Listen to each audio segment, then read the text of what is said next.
اس وقت ہمارے ساتھ امام نیو مدینہ مسجد بولٹن مفتی علامہ نصیر اللہ نقشبندی صاحب موجود ہیں. ان سے ہم رمضان مبارک کے حوالے سے بات کریں گے کہ رمضان مبارک کے میں آپ کیا کچھ لوگوں میں تبدیلی دیکھ رہے ہیں، کیونکہ مسلم امہ کے لیے یہ ایک رحمت اور برکتوں کا مہینہ ہے.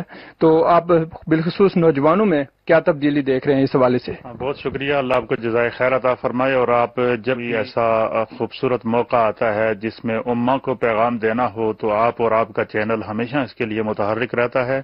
اور آپ ہماری بولٹن کے خوبصورت متحرک نوجوان ہیں. سب سے پہلے تو میں آپ کے لیے خاص دعا گو ہوں کہ اللہ اس مہینے کی برکات آپ کو نصیب فرمائے.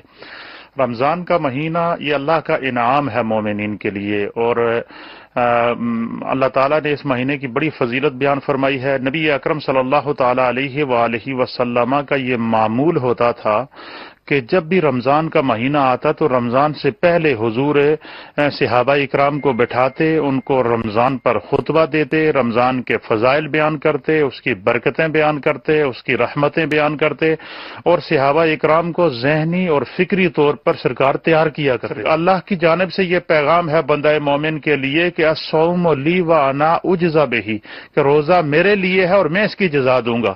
تو یہی وجہ ہے کہ آپ دیکھتے ہیں کہ جب رمضان کا مہینہ آتا ہے کوئی مسجدیں بھر جاتی ہیں، نوجوانوں سے بھر جاتی ہیں، اور زیادہ سے زیادہ نوجوان مسجدوں کے اندر آتے ہیں، تلاوت قرآن کرتے ہیں، نماز تراویح پڑھتے ہیں. تو صحیح معنوں میں رمضان جو ہے یہ ایک ریہرسل ہے تاکہ پورا سال انسان اپنے اندر تبدیلی لائے. روزہ حقیقت میں انسانیت کے درد کو سمجھنے کا نام ہے. صاحب میں آپ سے ایک اور سوال کروں گا کہ آپ بھی ہیں یہاں پہ جدید علماء کرام اہل سنت جماعت کے بہت سے موجود ہیں، اس سب کے ہوتے ہوئے بھی اس دفعہ امت ایک دفعہ پھر تقسیم ہوگی، اس کی کیا وجہ ہے؟ یہ ہماری بدقسمتی ہے. اللہ تعالیٰ اس مسئلے کا حل آسانی سے نکالنے کی توفیق عطا فرمائے. اصل میں جو مین مسئلہ ہے وہ سمجھنے کی ضرورت ہے کہ جو برطانیہ کا ارائزن ہے یہ بڑا مشکل ارائزن ہے. یہاں پر چاند نظر نہیں آتا اور شرعی حکم یہ ہے کہ چاند کو تلاش کیا جائے. تو اس بنا پر جب یہاں چاند نظر نہیں آتا تو اب علماء کرام نے اس کے لیے کوشش کی ہے. اب اس میں یہ چونکہ یہ مسئلہ یہاں پر ایک اجتہادی صورت اختیار کر گیا ہے تو اس میں کچھ ہمارے دوستوں نے کوشش کی ہے. ہم ان کی نیت پر شک نہیں کرتے، اللہ تعالیٰ ہر ایک کو اس کی نیت کے مطابق اجر عطا فرمائے گا، لیکن اس پر ابھی بھی کام جاری ہے اور انشاءاللہ امید ہے کہ آنے والے کچھ وقتوں میں یہ مسئلہ یہاں پر حل ہو جائے گا. اس کے لیے آسانی یہ ہے کہ اب بعض علماء یہ کہہ رہے ہیں کہ جب برطانیہ کے ارائزن پر ہمیں چاند یہاں پر برطانیہ میں نظر نہیں آتا تو پھر جب ہم اپنے ارائزن کو جب چھوڑ کر کسی دوسرے ارائزن کی طرف جائیں تو پھر ہمیں کسی ایک ملک کو فالو نہیں کرنا چاہیے، بلکہ فقہ حنفی کے اصول کے مطابق کہیں سے بھی چاند کی رویت کی صحیح خبر مل جائے تو اس کے مطابق اعلان کر دیا جائے. تو اس کے لیے اس دفعہ کوششیں کی گئی ہیں.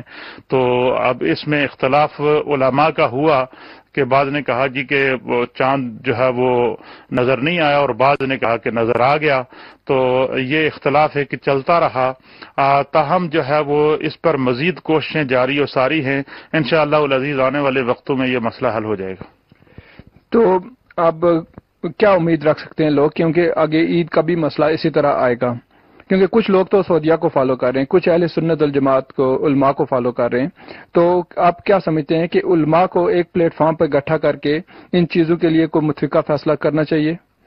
جی یہ وقت کی ضرورت ہے. اور جہاں تک فالوئنگ کا تعلق ہے، اصل میں فالو یہ جو لوگ سعودی عرب کو یا کسی ایسے ملک کو فالو کرتے ہیں جہاں پر اختلاف کی بنیاد اصل میں یہ ہے کہ سعودیہ سے جو علماء کا یہاں پر چاند پر اختلاف ہوا، سعودی عرب نے کئی سالوں کا کیلنڈر بنایا ہوا ہے، وہ کیلنڈر کو فالو کرتے ہیں، چاند کی رویت نہیں کرتے. تو اب حدیث کے اندر حکم رویت کا ہے. البتہ اس میں یہ آسانی ضرور ہے، اس طرف علماء کو آنا چاہیے کہ فقہ حنفی کا یہ اصول ہے اور ہم اس کے قائل ہیں اسی اصول کے کہ دنیا میں کہیں بھی چاند نظر آ جائے اور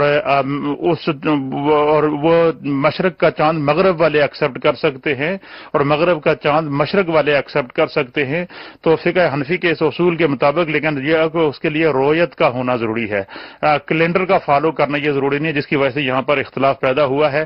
اس پر کام انشاءاللہ جاری ہے اور وہ ایک وقت ایسا آنے والا ہے کہ بہت جلد انشاءاللہ آپ ایک عید اور ایک رمضان برطانیہ کے اندر دیکھیں گے۔ قرآن و سنت پہ عمل کر کے ہی ہم امت کو اکٹھا کر سکتے ہیں۔ عمران عارف، A1 TV، بولٹن۔